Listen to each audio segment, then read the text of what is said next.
Hello students, welcome two equations IAS. हमारा एक series चल रही थी जिसमें हम डिस्कस कर रहे थे बैंक पीओ में प्रीवियस ईयर्स में जो भी क्वांट के क्वेश्चंस हैं उनको जल्दी कैसे करना है। 30 to 40 सेकंड के अंदर ऑन एन एवरेज हमें एक क्वेश्चन कंप्लीट करना होता है। ये एसबीआई पीओ का क्वेश्चन है, एसबीआई प्रीलिम्स में आया था 1 जुलाई 2018 के। क्वेश्चन है प्रोबेबिलिटी का है। प्रोबेबिलिटी का क्वेश्चन करने के लिए पूरे कॉन्सेप्ट्स क्लियर होने चाहिए प्रोबेबिलिटी के। इससे पहले आपको परमुटेशन कॉम्बिनेशन के भी कॉन्सेप्ट्स क्लियर होने चाहिए। तो अगर आप परमुटेशन कॉम्बिनेशन प्रोबेबिलिटी पूरा कंप्लीट कोर्स करना चाहते हैं तो हमारा इक्वेशंस आईएएस ऐप से आप पूरा कोर्स परचेज करके पूरा कोर्स भी कंप्लीट कर सकते हैं। फिलहाल इसमें देखते हैं, क्योंकि प्रोबेबिलिटी का क्वेश्चन है, थोड़ा सा कॉन्सेप्ट समझ लेते हैं। प्रोबेबिलिटी क्या होता है? प्रोबेबिलिटी किसी भी इवेंट की अगर हमें प्रोबेबिलिटी निकालनी है तो सबसे पहले हमें देखना होता है favourable number of events. Number of events, इतना कुछ लिखना नहीं होता, ये समझाने के लिए मैं लिख रहा हूं, ठीक है, जिनके कॉन्सेप्ट्स क्लियर नहीं है। और टोटल पॉसिबल इवेंट्स। अब देखिए हमें पूछा क्या है, पहले ये देखते हैं। हमें पूछा है what is the probability forming the word from all the letters of the word impeachment such that all the vowel come together. मतलब हमें प्रोबेबिलिटी निकालनी है कि सारे वॉवल कम टुगेदर हो। मतलब हमें ऐसे केसेस, नंबर ऑफ केसेस निकालने हैं, इन लेटर्स को अरेंज करना है और यहां पर लिखना है number of cases vowels together. मतलब ऊपर वो वाले केसेस लिखने हैं जब लेटर्स को हम अरेंज करें और वॉवल एक साथ हों, और जबकि अपॉन में हमें टोटल केसेस लिखने हैं। टोटल केसेस, इसमें वॉवल्स टुगेदर नहीं देखना, क्योंकि वॉवल्स टुगेदर वाली प्रोबेबिलिटी पूछ रहे हैं तो ऐसे केसेस ऊपर काउंट करके हमें लिखने हैं। पहले समझ लेते हैं थोड़ा सा कॉन्सेप्ट और, कि कोई भी वर्ड अगर हमारे पास दिया है, जैसे प्लेस एक वर्ड है, प्लेस के लेटर्स को अरेंज करके कितने डिफरेंट वर्ड बन सकते हैं, ये हमारा कैलकुलेट होता है परमुटेशन से। तो हमारे पास प्लेस में 5 लेटर हैं, तो अगर इन्हें अरेंज करें विद मीनिंग या विदाउट मीनिंग, अगर हम अरेंज करें एक वर्ड ऐसा बनेगा, एक वर्ड ऐसा बनेगा, चाहे मीनिंग हो या ना हो, या ई आगे रख लें, ऐसे ऐसे बहुत सारे वर्ड बनेंगे। लेकिन ऐसे बना बना के गिनेंगे तो बहुत टाइम बर्बाद होगा। तो तरीका क्या होता है, हम क्या करते हैं, इन लेटर्स को काउंट करते हैं 1 2 3 4 5 फैक्टोरियल, ठीक है। लेटर्स को काउंट करते हैं 5 फैक्टोरियल, ठीक है। जितने लेटर हैं उतने फैक्टोरियल। अगर 6 लेटर का वर्ड है, जैसे इंग्लिश है, इंग्लिश में सातों के सातों लेटर अलग हैं, तो 7 फैक्टोरियल। 7 फैक्टोरियल वर्ड्स बन सकते हैं इन लेटर्स को आगे पीछे अरेंज करके।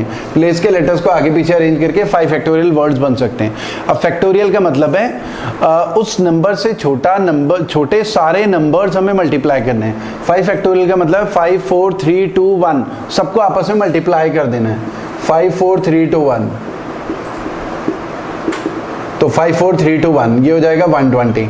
और जैसे 7 फैक्टोरियल है, 7 से छोटे सारे नंबर 1 तक मल्टीप्लाई कर देने। अगर हमारे पास 10 फैक्टोरियल है, 10 9 8 7 6 5 4 3 2 1, सबको मल्टीप्लाई करना है 1 तक, उससे छोटे सारे नंबर। फैक्टोरियल का मतलब ये होता है। तो प्लेस के लेटर्स को अरेंज करके हमारे पास 120 वर्ड्स बन सकते हैं।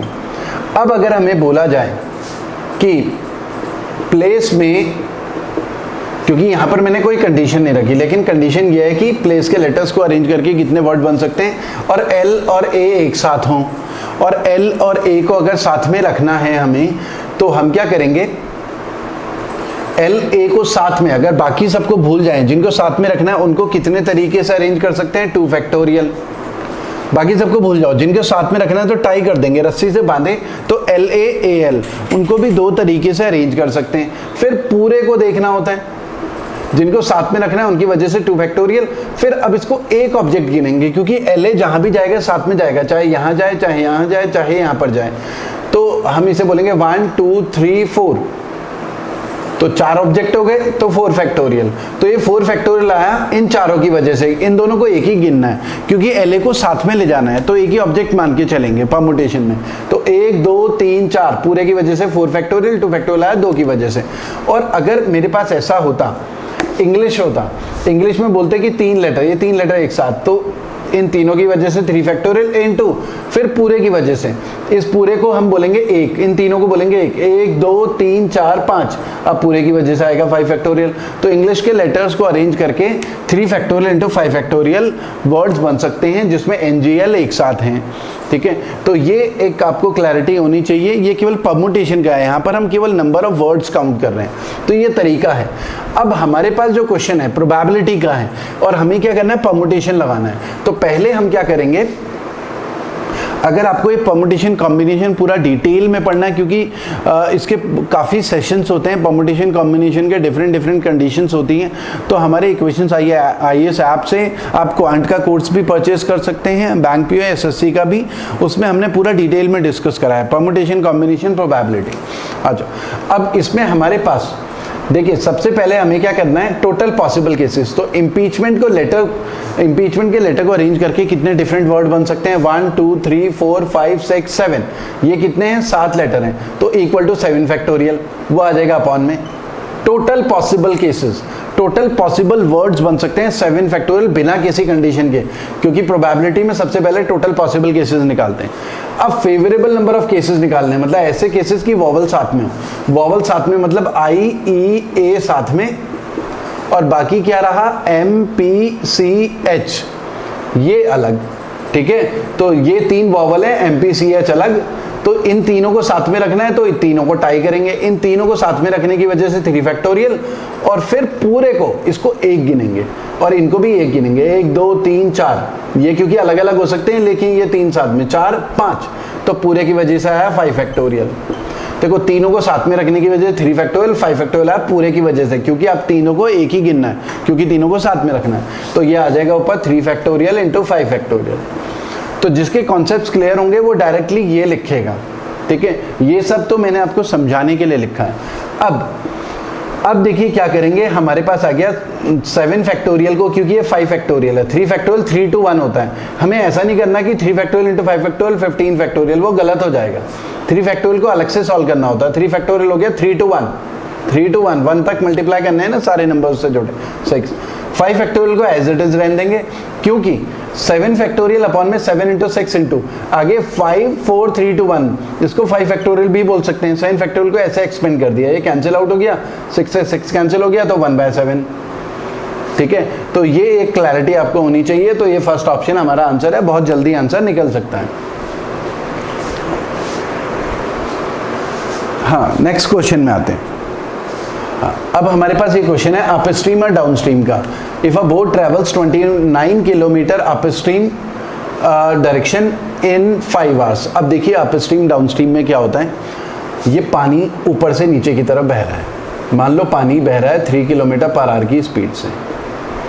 अब बोट अगर 10 किलोमीटर पर आवर की स्पीड से नीचे बहेगी, नीचे की तरफ आएगी, तो होता क्या है, अगर रुका हुआ पानी होता, अब बोट 10 किलोमीटर पर आवर की स्पीड से जा रही होती, स्टिल वाटर, रुका हुआ पानी, तो बोट फिर अपनी ओरिजिनल स्पीड से चलती है। जैसे हम बोलते हैं ना speed of boat in still water, इसका मतलब बोट की ओरिजिनल स्पीड की बात हो रही है।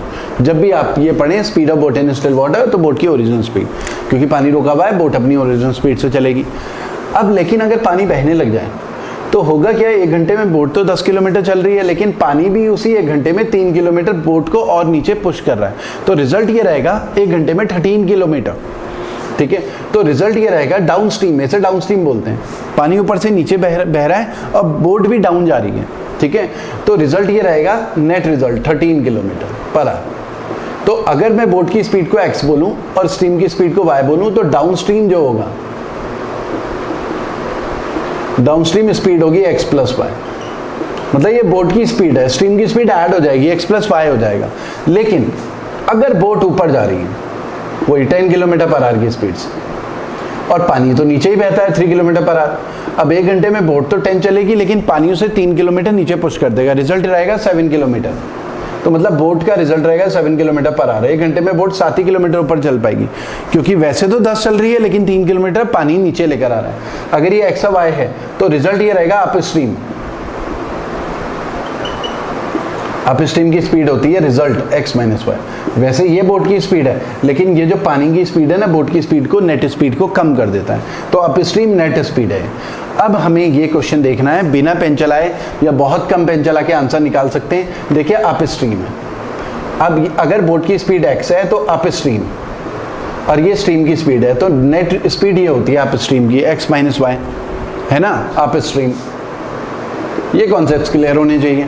अब अप स्ट्रीम की स्पीड क्या है, 29 किलोमीटर जाने में बोट को लगे हैं 5 घंटे, तो अप स्ट्रीम की स्पीड हो जाएगी 29/5, है ना, किलोमीटर पर आवर। 29 किलोमीटर में 5 घंटे, तो 1 घंटे में कितना चल रही है बोट नेट अप स्ट्रीम में, और अप स्ट्रीम में x माइनस वाई होता है, और स्पीड ऑफ स्ट्रीम ये y गिवन है, आपको ये समझना है, ये क्या है y, स्ट्रीम की स्पीड, मतलब x माइनस 2.2, और ये कितना हो जाएगा 5.8, और x इक्वल टू हमारा हो जाएगा 8 किलोमीटर पर आवर। x क्या है, speed of boat in still water, ठीक है। अब इतने किलोमीटर चलना है डाउन स्ट्रीम, पहले ये समझना है डाउन स्ट्रीम की स्पीड क्या होती है, x प्लस वाई, और ये 8 है, ठीक है, और स्ट्रीम की स्पीड है 2.2, तो 10.2 किलोमीटर पर आवर। तो टाइम हमें निकालना है ना, टाइम टेकन, और टाइम होता है डिस्टेंस अपॉन स्पीड, और डिस्टेंस हमारा 81.6 अपॉन 10.2, तो ये तो 8 टाइम्स कैंसिल हो रहा है, तो 8 आवर्स, तो 8 आवर्स हमारा आंसर हो गया फर्स्ट ऑप्शन। तो इसको बिना पेन चलाए भी कर सकते हो आप, सीधे जिसके कॉन्सेप्ट क्लियर होते हैं वो क्या करता है, सीधे अप स्ट्रीम की स्पीड निकाल सकता है। ये 29, क्योंकि हम मन में डिवाइड कर सकते हैं, 29/5 ये हो जाएगा हमारा 5.8 किलोमीटर पर आवर, और हमें पता है कि ये तो x माइनस वाई है, y तो हमारा 2.2 है ना, x माइनस 2.2 की वैल्यू ये है, तो समझ में तुरंत आ जाता है कि x 8 हो गया।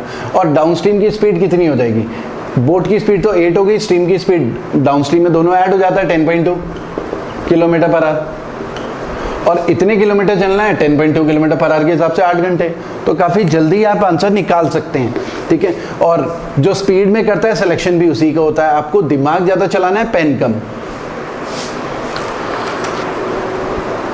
उसके अलावा स्टूडेंट्स, अगर आपको ये वीडियो पसंद आता है तो हमारे चैनल को सब्सक्राइब कर सकते हैं यूट्यूब में, लाइक भी कर सकते हैं, हमारे वीडियो को शेयर भी कर सकते हैं अपने फ्रेंड्स के साथ। उसके अलावा अगर आपको कंप्लीट कोर्स देखना है, एक्सेस करना है, तो हमारे इक्वेशन आईएएस ऐप में यूपीएससी के लिए भी कंप्लीट कोर्स है, जिसमें कंप्लीट वीडियो लेक्चर्स हैं, स्टडी मटेरियल है, और उसके अलावा मॉक टेस्ट वगैरह सब कुछ है। बैंक पीओ के लिए भी, एसएससी के लिए भी complete study material, video lectures हैं रिकॉर्डेड, और लाइव लेक्चर्स भी होते हैं उसमें। उसके अलावा उसमें करंट अफेयर्स वगैरह सब कुछ कंप्लीट कोर्स मिलेगा 100%। एसएससी के लिए भी अलग है, ओनली क्वांट के लिए भी है। उसके अलावा फ्री टेलीग्राम ग्रुप है यूपीएससी के लिए, बैंक पीओ के लिए, एसएससी के लिए, आप ज्वाइन कर सकते हैं फ्री टेलीग्राम ग्रुप। उसमें भी हम बहुत सारा कंटेंट मटेरियल डालते रहते हैं, ठीक है। आते हैं नेक्स्ट क्वेश्चन नंबर 8 में। एरिया ऑफ स्क्वायर, स्क्वायर का एरिया गिवन है। अब स्क्वायर का एरिया आपको पता होना चाहिए, स्क्वायर का एरिया होता है साइड का स्क्वायर। अब परफेक्ट स्क्वायर आपको एटलीस्ट 30-32 तक लर्न होने चाहिए, और ये किस चीज का स्क्वायर है, 28 का स्क्वायर है। तो स्क्वायर का area A square equal to इतना, तो 784, तो स्क्वायर की जो साइड है वो हो गई 28, वो हो गई 28, क्योंकि 28 का स्क्वायर इतना होता है। स्क्वायर अगर लर्न होंगे तो आप डायरेक्टली कर लोगे, और लर्न होने ही चाहिए, वरना स्पीड में आप कर नहीं पाएंगे। Diameter of a circle is equal to side of a square. Diameter क्या होता है सर्कल का, 2r, और इक्वल टू तो side of a square, side of a square तो 28 है, तो 2r equal to 28, r equal to 14, ठीक है। ये आपको क्लियर होना चाहिए। Then what is the circumference of the circle, ये आईबीपीएस क्लर्क में आ रखा है 2019 में। और देखिए क्वेश्चन इतना सिंपल है, हम पहले भी डिस्कस कर चुके हैं। जब भी रेडियस 7 हो, क्योंकि एग्जाम में ज़्यादातर रेडियस 7 का मल्टीपल ही आता है। क्यों आता है, क्योंकि जब हम एरिया निकालते हैं पाई आर स्क्वायर, अब पाई की वैल्यू 22/7, आर ज़्यादातर 7 का ही मल्टीपल आता है, ताकि ये पाई का 22/7 कैंसिल हो जाए। बेसिकली क्वेश्चन बनाने वाला कोशिश ये करता है, आर की वैल्यू इस तरीके से रखता है कि आप लोगों का अच्छा आंसर आए, सुंदर सा, बढ़िया सा, आपको अच्छा लगे। उससे भी क्वेश्चन बनाने वाला कभी भी ऐसा नहीं करेगा ज़्यादातर कि आंसर आपका अपॉन में आए, आपको खराब लगे। वो कोशिश करता है आपका आंसर बहुत अच्छा है, उसके लिए बहुत मेहनत करता है क्वेश्चन बनाने वाला। तो आर की वैल्यू ज़्यादातर 7 रहती है। तो आपको ना, अगर आप डायरेक्ट याद रखेंगे ना कि R7 तो एरिया 154, ये डायरेक्ट याद रखेंगे, बहुत काम आएगा। और सरकमफ्रेंस 44, ये आपको डायरेक्ट याद रखना है। या कभी कभी एरिया 154 दिया हुआ तो रेडियस सीधे 7, या सर्कमफ्रेंस 44 दिया हुआ तो रेडियस सीधे 7। और अगर r की वैल्यू दुगनी हो जाए इंटू 2 तो एरिया जो है वो 4 गुना होगा। r की वैल्यू दुगनी हो जाए 14, यहां से यहां पर दुगना, तो ये एरिया जो है 4 गुना होगा। और सर्कमफ्रेंस जो होगा 44 का 2 गुना होगा। अगर r की वैल्यू 3 गुना हो जाए 21 तो एरिया 9 गुना होगा, 9 इंटू 154। क्यों?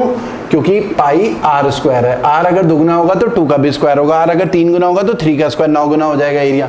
लेकिन सर्कमफ्रेंस में तो केवल 2 पाई r होता है, सिंगल r। तो अगर रेडियस दुगना होगा तो सर्कमफ्रेंस दुगना, अगर रेडियस 3 गुना होगा तो सर्कमफ्रेंस 3 गुना। तो ये कॉन्सेप्ट अगर आपके क्लियर हैं तो आप डायरेक्ट आंसर निकाल सकते हैं। हमें सर्कमफ्रेंस निकालना है ना। अब देखिए r 7 है तो एरिया को अभी भूल जाएं, फिलहाल सर्कमफ्रेंस में आते हैं। r 7 है तो सर्कमफ्रेंस 44 है। r 14 है दुगना, बिना पेन चलाए आप कर लेंगे कि अच्छा r 7 तो सर्कमफ्रेंस तो 44 होता है, r 14 दुगना है तो सर्कमफ्रेंस 88 होगा। तो बिना पेन चलाए कर सकते हैं आप इजीली। ठीक है, तो फोर्थ हमारा आंसर है। उसके अलावा देखो एक और कॉन्सेप्ट होता है एलिमिनेशन प्रोसेस। सर्कमफ्रेंस अगर पूछा है सर्कल का या एरिया पूछा है तो आंसर ऑप्शन ना 11 के मल्टीपल ही होने वाले हैं। जैसे 11 के मल्टीपल नहीं है तो ये आंसर नहीं हो सकते। हमारे पास 2 ही ऑप्शन रह गए थे जो 11 के मल्टीपल है। तो इस तरीके से भी आप थोड़ा नंबर गेम को समझ सकते हैं, क्योंकि सर्कमफ्रेंस उसमें पाई आता है, पाई की वैल्यू 22 आती है, 22 का फैक्टर होता है कि 11। तो 11 के मल्टीपल में ही सर्कल का एरिया या सर्कमफ्रेंस होने वाला है। तो एलिमिनेशन प्रोसेस से भी बहुत सारे स्टूडेंट्स कैलकुलेट कर लेते हैं। क्वेश्चन नंबर 9 में आते हैं। देखो 8000 इन्वेस्ट करा है 5 इयर्स के लिए, R% at simple interest. Amount generated was reinvested. ये IBPS RRB officer scale 1 mains में आया हुआ 2019 में। ठीक है, काफी अच्छा क्वेश्चन है। SCI 10% per annum for the next 2 years. CI generated इतना, अब वैल्यू ऑफ R। इसको सबसे बेस्ट है ऑप्शन से करें तो ज़्यादा बढ़िया रहेगा, वरना ट्रेडिशनल तरीके से बहुत ज़्यादा टाइम कंज्यूम होने वाला है। एग्जाम में हमारे पास इतना टाइम होता नहीं कि पूरा ट्रेडिशनल तरीके से करें सॉल्व। हम ऑप्शन को यूज़ करें, एलिमिनेशन प्रोसेस तो बहुत बढ़िया है क्योंकि R की वैल्यू यहीं पर दी हुई है, तो एक एक करके ऑप्शन को यूज़ करें। अब ऑप्शन भी देखिए, नकल के लिए भी अकल चाहिए। ऑप्शन भी यूज़ करना है, समझदारी से यूज़ करना है। समझदारी से कैसे? अब देखिए ये 8000 है 5 ईयर, टोटल CI जो है ना बाद में 2 इयर्स का ये आया 28। अब ये देखिए कि यहाँ पर ये 28, 56, 14 का मल्टीपल है, तो इस 14 के होने के बहुत हाई चांसेस हैं। मैं अगर एग्जाम में बैठा होता तो मैं इसमें टेक कर लेता, इतना रिस्क ले लेता, आगे बढ़ जाता। 14%। क्यों? क्योंकि देखिए बाकी ये 14 का मल्टीपल नहीं है, ये भी 14 नहीं है, लेकिन CI लास्ट में आया 14 का मल्टीपल। तो आंसर ऑप्शन में 14% के होने के बहुत हाई चांसेस हैं, क्योंकि ये 14 का, अगर यह 7% होता तो वो भी हो सकता था क्योंकि ये 7 का मल्टीपल है। ठीक है, तो कॉमन सेंस अप्लाई कर सकते हैं थोड़ा, लेकिन फिर भी ऑप्शन को यूज करें तो 15 और 16 से तो ये, क्योंकि 28, 56 आएगा नहीं, 15% अगर होगा तो उसके हिसाब से नंबर गेम आप समझोगे तो ये 14 का मल्टीपल नहीं आने वाला। ठीक है, इसी को लेते हैं, मान लो इस ऑप्शन को चेक करते हैं, 14% है, रेट 14% हो गया। और सिंपल इंटरेस्ट में रेट ऑफ टाइम को कंबाइन करना है। ये 14% होता है 1 ईयर का, 1 साल का। रेट हमेशा 1 साल का होता है, तो 5 साल का कितना हो जाएगा? 70% सिंपल इंटरेस्ट। ठीक है, 2 साल का निकालते हैं तो 28%, 3 साल का निकालते हैं 42%, 5 साल का होगा 70%, मल्टीप्लाई कर देंगे तो 8000 का 70% कितना होगा? 70% ऑफ 8000, तो 70/100, 7/10 करेंगे, हो गया 5600। तो अमाउंट कितना हो जाएगा? तो अगर हम देखें 8000 तो इन्वेस्ट किया गया था, इतना इंटरेस्ट अर्न कर लिया, तो टोटल मनी की वैल्यू हो जाएगी हमारी 13,500, 13,600 मनी की वैल्यू, ये अमाउंट हो जाएगी। सिंपल इंटरेस्ट के हिसाब से 5 साल में मनी की वैल्यू इतनी हो जाएगी। अब हमें क्या बोला है? फिर हमें बोला है कि उस पैसे को कंपाउंड इंटरेस्ट में 10% के हिसाब से 2 साल के लिए इन्वेस्ट करा। और कंपाउंड इंटरेस्ट फॉर्मूले से नहीं निकालना, ना तो SI फॉर्मूला बेस्ड करना है, ना कंपाउंड इंटरेस्ट फॉर्मूला बेस्ड करना है। हमने अपने क्लासरूम लेक्चर्स में बहुत डिटेल में डिस्कस करा है और चुटकियों में आंसर निकल जाता है। फॉर्मूला वगैरह कुछ नहीं लगाना, कॉन्सेप्चुअल शॉर्टकट्स लगाने। जो फॉर्मूले के चक्कर में पड़ेगा उसका सिलेक्शन नहीं होगा। ठीक है। तो CI अगर हम देखें रेट क्योंकि 10% है CI का, तो पहले साल का कंपाउंड इंटरेस्ट सीधा 10% 1360, पहले साल का सीधा रेट निकालेंगे 1360। अब दूसरे साल जो कंपाउंड इंटरेस्ट होगा 10% इंक्रीज कर देंगे 136 इसमें जोड़ लेते हैं और इनको अगर जोड़ें तो ये हो गया 5 और ये हो गया 8, 2856 आ गया हमारा कंपाउंड इंटरेस्ट। तो कंडीशन सेटिस्फाई हो रही है, तो इसलिए थर्ड ऑप्शन हमारा आंसर है। तो ये क्लैरिटी आपको होनी चाहिए, बहुत जल्दी जल्दी आप क्वेश्चंस को सॉल्व कर सकते हैं। ज़्यादा डिटेल में समझना है तो हमारा पूरा कोर्स है, वरना इसमें भी थोड़ा ब्रेनस्टॉर्मिंग करके आप समझ सकते हैं। अगर हमारे ये जो पूरी सीरीज़ है आप उसको देखें यूट्यूब में, हम आगे पूरा डिस्कस करते रहेंगे, तो उससे भी सेल्फ स्टडी से भी आप समझ सकते हैं। क्वेश्चन नंबर 10, हमारे पास एलॉय P दिया है, टिन एंड कॉपर 80% टिन है, 80% टिन बोला हुआ। एलॉय Q बोला हुआ, उसमें बोला 40% टिन, और टिन और कॉपर है, टिन भी है कॉपर भी है, इसका मतलब 20% कॉपर है 60% कॉपर है। अब बोला है कि इन दोनों को मिक्स कराएं। If quantity of alloy Q is 40 ग्राम। अब इसमें ये क्या है 40 ग्राम है, ठीक है। और बोला quantity of copper in the resultant. अब इन दोनों को मिक्स करके जो रिजल्टेंट मिला उसमें कॉपर है, रिजल्टेंट में कॉपर की बात कर रहे हैं 60 ग्राम। अब देखिए क्योंकि यहां कॉपर की बात हो रही है, यहां पर 10, तो कॉपर तो 60% होगा, इसमें कॉपर कितना होगा 60%, 10 क्योंकि 40% है, तो इसकी 60% की वैल्यू क्या होगी, बहुत इजीली निकल जाएगा 24 ग्राम। ये परसेंटेज तो कैलकुलेट करना आता ही होगा, 60% और 40 ग्राम, 24 ग्राम कॉपर होगा क्यू में, और टोटल में बोला है 60 ग्राम कॉपर है, तो इसमें से ये माइनस करेंगे तो यहां का कॉपर आ जाएगा, है ना। सिंपल कॉमन सेंस, कोई फॉर्मूला नहीं लगाना। 60 ग्राम में से 24 ग्राम माइनस करेंगे तो कितना आया कॉपर, 36 ग्राम। 36 ग्राम हमारा कॉपर आ गया इसमें। अब देखिए 80% टिन है तो 20% क्या होगा, कॉपर होगा। इसमें 80% टिन है तो कॉपर होगा 20%। हमें पूछा क्या है, find the quantity of total quantity, मतलब 100% पूछा है ना, इसका 100% पूछा है। 20% की वैल्यू कितनी हो गई 36 ग्राम। कॉपर 36 ग्राम है ना, और कॉपर यहाँ पर 20% है, तो 10% की वैल्यू कितनी होगी 18 ग्राम। 2 से डिवाइड कर देंगे दोनों साइड को, और 100% की वैल्यू कितनी हो जाएगी 180 ग्राम। तो हमारा आंसर बहुत इजीली निकल जाएगा, और ये बिना पेन चलाए कर सकते हैं आप इजीली। इतना सब कुछ करने की ज़रूरत नहीं है, आपको समझना है कि जैसे ये देखा एलॉय क्यू 40 ग्राम है, तो एलॉय क्यू में देखा 40 ग्राम, 40% टिन है, 40 ग्राम का 40% 16 ग्राम एलॉय क्यू में, 16 ग्राम टिन है और 24 ग्राम कॉपर होगा।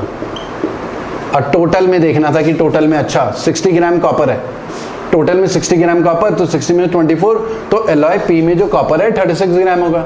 सीधा समझ में आ जाना चाहिए। और 80% टिन है तो 20% कॉपर होगा, तो 10% 18 और 100% हमारा 180 ग्राम। ठीक है, तो इतना ही करते हैं। थैंक यू स्टूडेंट्स, से आगे कंटिन्यू